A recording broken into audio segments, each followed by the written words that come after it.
Hey, welcome to the Ruin Effect, a channel brought to you by Team Ruined EV. Today's video will feature me installing some status racing seats into my Model 3. There's a few ways to go about putting aftermarket seats into a Tesla. For me, I wanted to keep it as much OEM features as possible while still using the factory power sliders. I will go over what parts are needed and how to make the install almost entirely air-free. Check it out.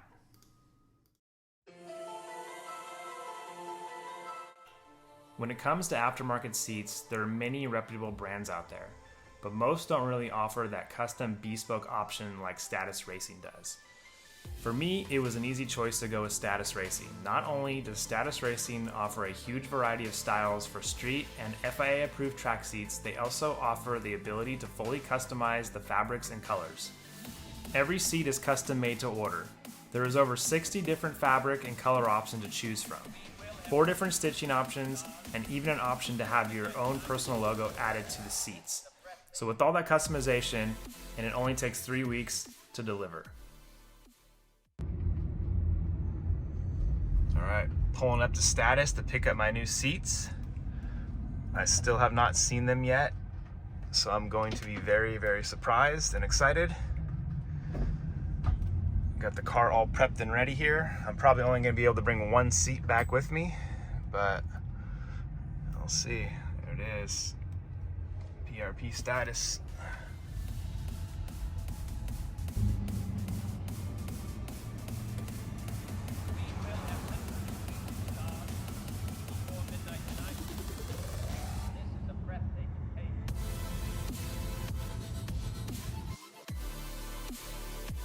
I personally went with all white with the exotic stitch and carbon fiber backs. I felt this fit best with my current space theme Model 3 build. And also, of course, I had to add the Ruin logo.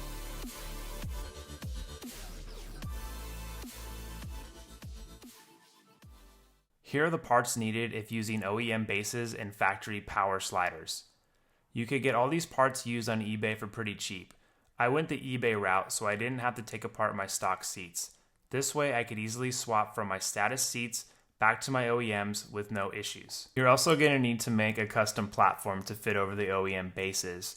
This will allow you to mount the seat rails onto the base. Let's check out the Model 3 seat harness.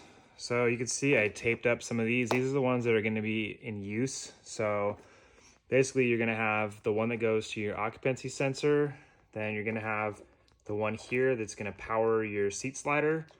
This one is going to be for your seat buckle. This one is going to be for your pre-tensioner. And then you have your lumbar support. This one is important because if you don't have this one plugged in, you're not going to be able to get software updates. Software updates will fail. And this is your seat airbag. So to bypass this one, you could just use a 2 ohm resistor and that will bypass it. So obviously there's a lot of extra plugs that aren't used. For the driver's side, it's going to be air-free. For the passenger side, you will have a restraint fault, but you just minimize that when the car starts and you're good to go. You won't ever see it again, and the car is totally drivable. Start off with attaching the custom-made steel base onto the OEM base. This base is cool because it allows you to add pretty much all types of seat slide mounts you could think of. Also notice the hole in the center. This is to pass through the occupancy sensor for each seat. Attach the buckle and the pre-tensioner onto the OEM frame. Place the seat into the car and take note that the seat doesn't hit the B-pillars while sliding forward. Mark your side mount points and drill your holes accordingly.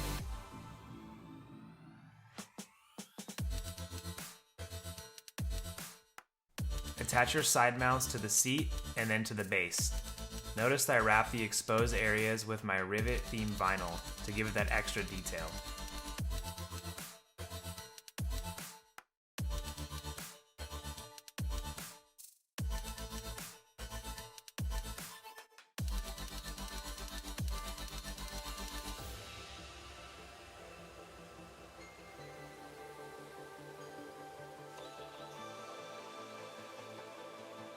Now it's time for the wiring harness. Connect all the necessary plugs and route the harness through the bottom of the base. Place the occupancy sensor under the seat cushion.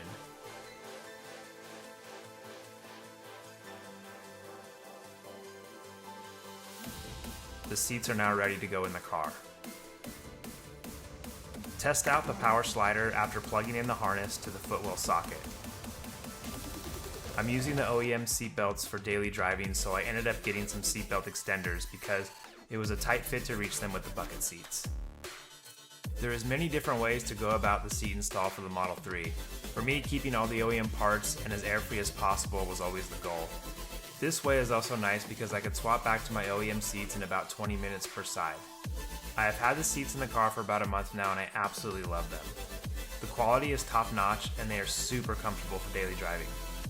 If you like this type of content, please like and subscribe to the channel.